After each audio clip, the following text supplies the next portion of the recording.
Asli ini original semua nih bang. Ini sengaja kita ngelarang pemerintah waktu itu menggali ini bang. Kita juga mau dikorek gitu bang. Kita ngelarang supaya ada yang aslinya dihilangin, supaya nggak hilang sejarah, tinggal yang asli. Nggak ada ini nggak ada yang aslinya lagi bang, dan hilang sejarahnya. Itu makanya ahli-ahli sejarah lubang Jepang di lapisan pada komplain, karena ada merubah sejarah.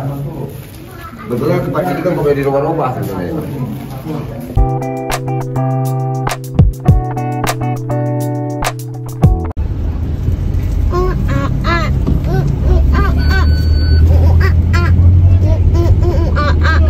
Assalamualaikum sahabat Bundo, bertemu kembali di cerita Bundo. Pada video kali ini Bundo akan mengajak sahabat Bundo jalan-jalan ke panorama di kota Bukit Tinggi. Rencananya selain melihat keindahan Ngarai Siano, kita juga akan mampir ke Lobang Jepang.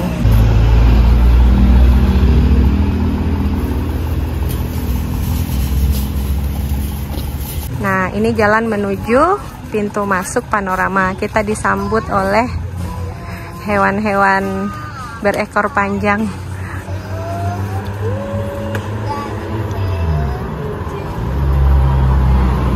Ini sebaiknya kita jangan nenteng makanan ya. Kalau bawa makanan takutnya direbut sama monyetnya. Bismillah.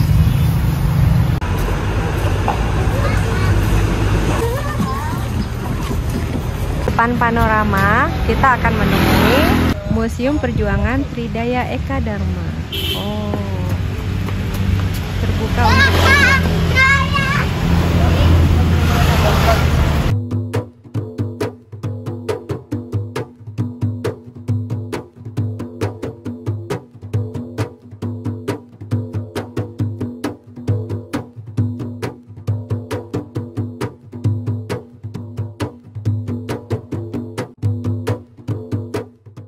Kacang aja biar ntar kalau ada yang mau minta. Satu, Pak.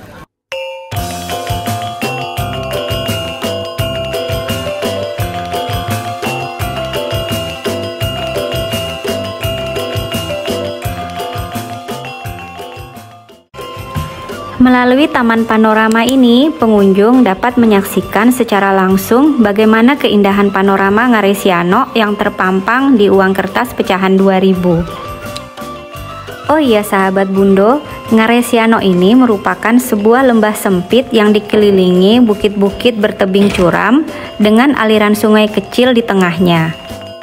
Kontur lembah Sianok terbentuk karena proses turunnya sebagian lempengan bumi sehingga menimbulkan patahan berwujud jurang yang curam. Ngarai ini merupakan bagian patahan sesar Semangko yang membelah Pulau Sumatera menjadi dua bagian memanjang dari Aceh hingga Teluk Semangka di Lampung. Nah, sesar Semangko inilah yang merupakan patahan yang membentuk pegunungan Bukit Barisan. Proses patahan tersebut menghasilkan sebuah kawasan yang sangat subur dengan panorama yang indah. Sebutan lain kawasan Ngarai Siano ini disebut juga Lembah Diam karena suasananya yang tenang dan damai.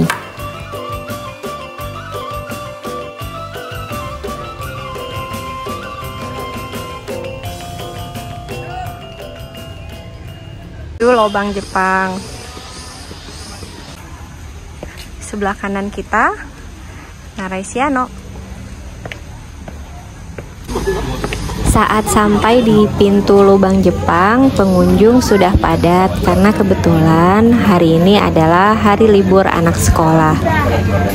Sebelum masuk, agar tidak bingung, disediakan denah untuk menelusuri terowongan. Kita akan mencoba masuk menelusuri terowongan di dalam Lubang Jepang ini.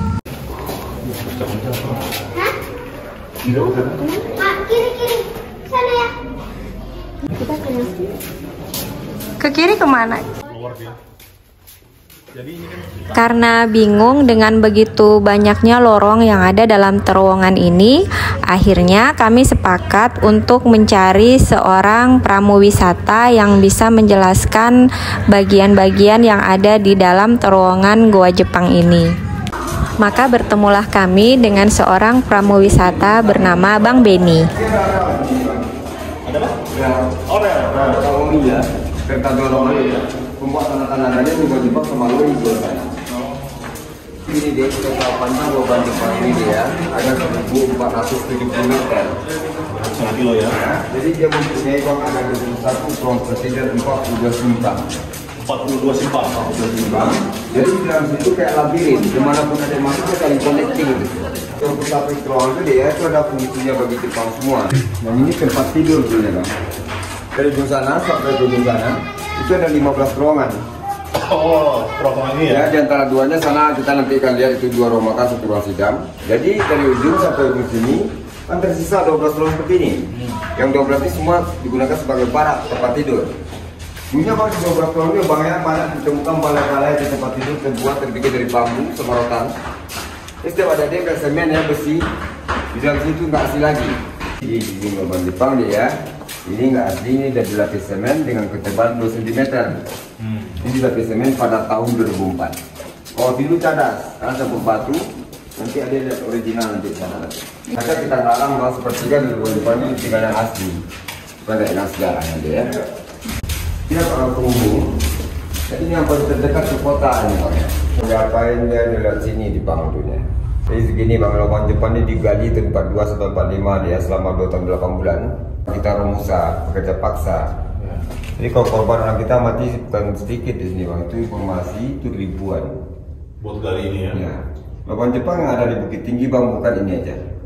Ini kan cuma 1,5 kilometer ya. Dia masih ada terdapat di samping jam gadang. Fort Bangkok ada lagi seperti ini, tapi nggak dibuka untuk umum seperti ini. Kenapa? Awal masuk itu kecil-kecil bang, merangkak 30 meter baru besar. Jadi nggak mungkin anak-anak ibu merangkak dulu kan. Jadi rencana Jepang dia akan digabung semua, mau dibikin semacam kota di bawah tanah. Karena Nagasaki, bangnya dari Hiroshima kan dibom dari situ. Indonesia merdeka nggak sempat mereka temu semua. Punya banyak nih kalau lewat sini. Ini yang dibunyi sekarang, itu kelewat tuh bang. Ini gatung-gatung nih ya? Ini ada yang biasa. Tangga itu bang. Itu ada pas jalan lurus tadi ya. Itu tengah-tengah itu ada lubang dia tuh bang. Itu sebagai jebakan. Jadi seandainya musuh masuk, dia tidak mengetahui latar lubang sini, dia pasti akan jatuh. Sampai sekarang masih ada 2 lubang Jepang sempat nembus ke sini, ada 2 di sana. Itu kayak gitu semuanya. Jebakan gitu ya? 1 sampai 6 sana bang. Ini yang dia gunakan bagi Jepang. Ini sebagai gudang senjata atau amunisi, tempat Jepang membuat senjata dari sini. Sedangkan tempat nambang juga banyak tempat dari Jepang. Waktu dan tempat disimpan di Museum Perjuangan. Kalau itu digunakan Jepang bang sebagai pintu penghindar kota, tempat penghindar musuh juga. Jadi bang, kalau kita 132 ke atas itu, 20 meter ke ujungnya itu, dia kecil, hanya sebesar ban mobil itu. Supaya pengunjung bisa masuk diperbesar lah itu. Maka ada sekat-sekat itu. Jadi sekat-sekatnya ada fungsinya bagi Jepang ya. Dia buat peredam suara supaya suara itu tidak bergema. Oh gitu. Jadi seandainya ada siksaan, dia kan nggak kedengaran keluar. Ya, jadi yang keduanya ada kayu penyangga. Jarak-jarak itu 20 meter dikasih obor. Karena semua penerangan dia gunakan obor. Ya, ini cadas salah satu batu. Ini tinggi besarnya masih original nih bang. Pokoknya sama rata yang ini. Oh tadi segini tingginya Ya, karena banyak tamu-tamu dari mancanegara susah masuk ke Jepang. Tahun 2004 pemerintah menambah kedalaman ini. Diratain 2,5 meter. Kalau aslinya 80% lubang Jepang itu pendek seperti ini. Yang original semua ya. 185 lah. Orang Jepang kan pendek-pendek.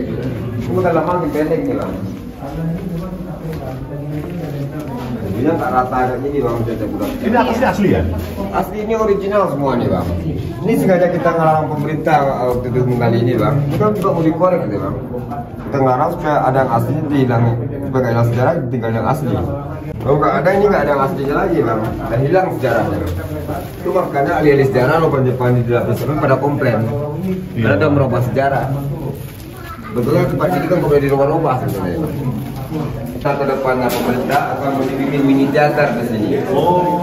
Jadi biar anak tahu bang sejarah di sini. Ini dingin lubang Jepangnya alami. Alami ya?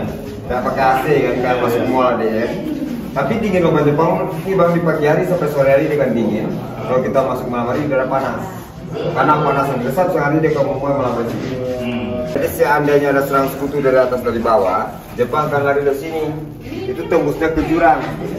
Jurang ada sana 40 meter, dia turun sama tali sama akar tali udah ke jurang. Jadi posisi ada itu kita berada di tengah-tengah tebing ke atas 40 meter, ke dasar jurang 40 meter. Berguna langsung buat ventilasi udara. Makanya dalam sini deh, walaupun 1000 orang sekali masuk, insyaallah dia nggak bisa nafas. Karena sirkulasi udara cukup. Tembus-tembus ke jurang, ke jalan raya. Orang Jepang tuh mungkin udah secanggih orang kita sekarang, ya kan? Dimana peredam suara itu ya dipikirin semua. Kita tahu ini nggak mengandung air. Biasanya orang seperti pasti banyak tulisan air nih. Ini nggak ketemu satu tulis air. Karena dia cadas ya kayak. Dia ada bikin, bisa bikin pesawat apa ada bisa gitu kan. Berarti ini tuh dibikin kayak gini tuh biar buat meredam suara. Kan dia berunda-unda nih.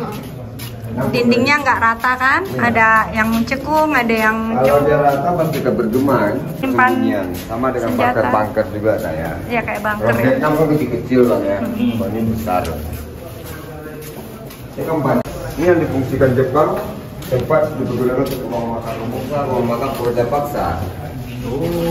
Jadi mereka dikasih makan juga ya? Saya pikir saya dimakan sendiri gitu. Ya, jadi bang informasi ini bentar, Musa itu kan dikasih makan 1 kali dalam sehari. 1 kali? Itu pun dengan nasi bubur dan ubi-ubian. Jadi nggak sebanding yang tenaga masuk dengan yang keluar. Seandainya Musa itu yang langsung kerja, dia kan dibawa ke dapur sana. Dapur itu bukan untuk memasak, mereka tempat dia bunuh orang Indonesia.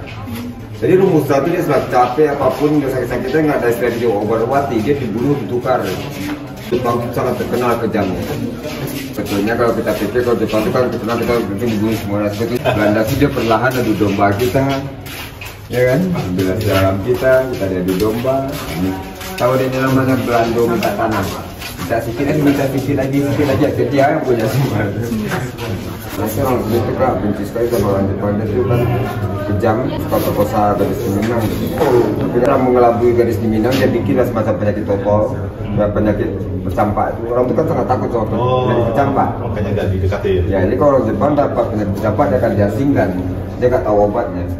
Ini kalau sekarang itu masih ada saksi mata, orang kita masih tua, masih hidup.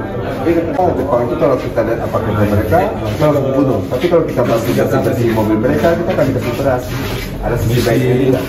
Ini bersih. Jadi dibikinlah orang kasih Minang itu kalau orang dalam foto kita tuh, dibikinlah berak depan rumah, pas dia nggak mau lagi imam tuh gitu. Emang kadang nggak ada film Jepang di sini, Bang. Kalau Belanda banyak di Kota Kadang loh. Jadi Kota Kadang seperti dalam itu bang ya, kalau bang kesana banyak sekali piringan rumah Belanda. Mau kita orang Belanda itu kebanyakan tinggal di Kota Kadang sama tinggi, tapi banyak juga Kota Kadang. Makanya orang satu kita pintar macam jadi banyak di pejabat. Aja Gus Salim, Emil Salim, Karni Ilyas, Rafi Ahmad, Jepang sendiri itu orang sana. Karena waktu itu sana orang sana itu juga banyak dia mendapatkan pendidikan dari Belanda. Orang Belanda itu untuk ambil lagi orang di sini kan di sekolah. Di sekolah ya. Jadi minta tanahnya di sini gitu. Besar di sini Jepang mengadakan musyawarah pengaturan strategi perang. Perang dunia itu perang Pasifik dunia, dikatakan Jepang akan menguasai Asia. Ini banyak bangku-bangkunya sini, meja-meja juga akan dibikin replikanya semacam itu. Mudah-mudahan kalau dipercaya oleh pemerintah kita, Bang ya. Dari ujung sana Bang sampai ujung sini tersisa 12 ruang seperti ini. Yang 12 itu tempat tidur semua ya dia. Seperti bangku, meja udah baru itu mau dibikin kafe. Lu kan takut ya, apa nih takutin? Orang sini berani ada jual sini. Orang di kesehatan bilang tiap hari kita dalam situ udaranya lembab, kita akan mendapat penyakit paru-paru. Ya. Jika ya lembab ini kita nggak kena matahari pagi kita kan di sini kan sampai sore kan keluar kan kita nggak ada kena cahaya matahari. Lama-lama kita akan paru-paru basah karena dia lembab. Kita semacam embun gitu ya. 20% dan tinggi.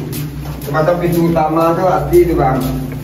Semacam dalam kedapur asli tingginya. Jadi kita masuk ke itu ya? Ya, jadi nggak merata tinggi loh Jepang itu. Ini 80% pendek-pendek. Ini loh Jepang ini nggak petugas kebersihan tiap hari ada 15 orang. Inilah pintu kelar itu bang. Iya. Dan inilah pintu kelar itu pada serang-serang itu Jepang langsung ada di bawah sini. 40 meter ke bawah nih ya? Ya. Dunia tanpa tali pun bisa turun, kita pun sering turun sama karena ini udah curang bekas gempa nih tahun 2007. Ini dibuat tentara Jepang ya, untuk memenjarakan sebetulnya para pejuang kita, tentara sekutu yang tertangkap, dia dipenjarakan di sini. Jadi dia adalah penjara kapasitasnya aja. Kalau asli panjangnya 48 meter. Oh. Dia lurus belok kiri. Hmm. Pada tempat 46 tentara TKR temukan lubang Jepang. Karena semua bekerja sebagai pedagang saksi bukan dibunuh. Tempat 6 temukanlah banyak kerangka manusia di sini. Semua dikurung masalah di sini atas nama Islam. Jadi tentara TKR itu bang nggak tahu ini akan dijadikan objek wisata. Disucikan tempat 6. Ini kan dibuka untuk umum semua 86. Baru 86 Ya, sampai sekarang ini bang nggak ada dipindah-pindah ini. Berarti masih ada kerangka di Masih dalam ada kerangka kuburannya. kuburannya. Bisa jadi orang Jepang atau orang apa orang Filipina bisa jadi tetap Yang- disucikan atas nama Islam di sini. Yang menemukan TKR. Tentara TKR, tentara keamanan rakyat. Oh dulunya. Jadi rumusnya di sini dia sudah disiksa, jangan sanggup kerja bang dia akan dibawa ke dapur sini. Dapurnya hanya sebagai taktik atau tipuan kayak. Sebetulnya deh di sinilah tempat dia bunuh orang Indonesia. Di sini dapurnya. Ya, dapurnya hanya kamuflase atau tipuan. Oh. Setelah dibunuh dia akan dibuang ke bawah sini. Ini tempat pembuangan mayat dengan kemiringan 72 meter. Dia Langsung ke sungai sana. di sungai. Mayat di situ bang dia dibuang nggak numpuk dia hanyut sama sungai di bawah sana. Ini di atas ini buat pintu pengintai musuh. Dari sini Jepang akan melihat perkampungan yang ada Siano, Koto Gadang. Jepang akan intai dari sini. Seandainya ada petani pedagang yang lewat, Jepang akan tangkap ujung sana lagi. Itu ada pintu penyergapan tempat dia tangkap musuh. Ada di sini kelihatan cahaya di sini. Bukan. Terus lagi Kelihatan. Oh iya ada. Nah, Oh ya. Om pun sering naik ke atas sana dulu ya. Oh, dulu bisa lewat ya? Ya itu ada tangga kecil-kecil tuh bang. Tanah itu dikorek-korek berbentuk tangga. Heeh. Jadi pengunjung pun banyak naik ke atas bahaya makanya dibakar. Iya. Oh. Pengintai. Mau foto sini bang? Kenangan. Kaca keramik gitu. Oh makanya dia ada kaca-kaca bening-bening. Ya berliannya. Oh. Berliannya kaya. Batu cadas. Jika dia nggak senyawa sama tanah, lama-lama berat dan runtuh gitu bang. Itu coba betul tuh untuk kok langsung runtuh. Gak nikat ya? Iya, lama-lama kan lepas gitu bang. Ini kan senyawa apa tuh kan tanah senyawa. Lama gitu. Ada pintu keluar. Tembusnya di ini kalau tembusnya ke Aresiano. Lalu ini ke bawah ke arah Ngarai. Oke sahabat Bundo, kita sudah keluar tadi di situ pintu keluar dari lubang Jepang. Sekarang kita menaiki tangga ini. Nanti tembusnya di panorama tadi. Terus kita kembali lagi ke panorama. Aduh, tangganya berapa ini ya? 5 juta kali. Mau bikin naik gunung tidak? Jadi tadi kita keluar dari lubang Jepang, posisinya dekat mobil yang warna orange itu. Lalu lubang Jepangnya itu ada di bawah sini.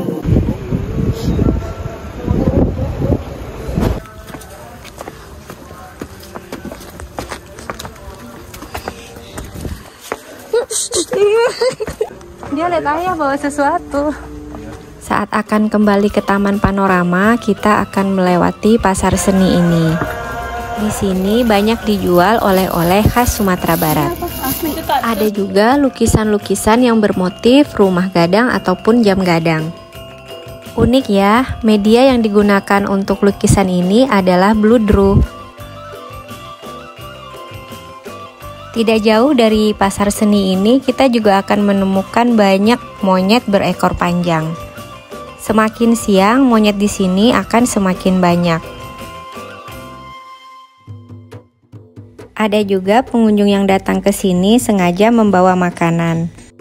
Terkadang mereka sendiri langsung memberi makanan tersebut kepada monyet-monyet yang ada di sini.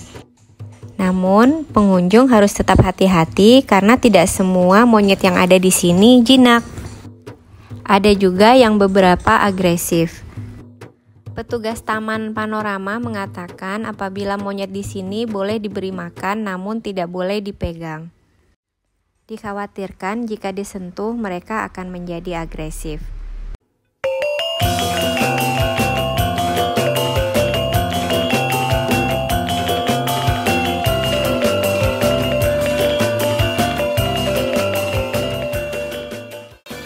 Nah, sahabat Bundo, demikian cerita Bundo pada kali ini.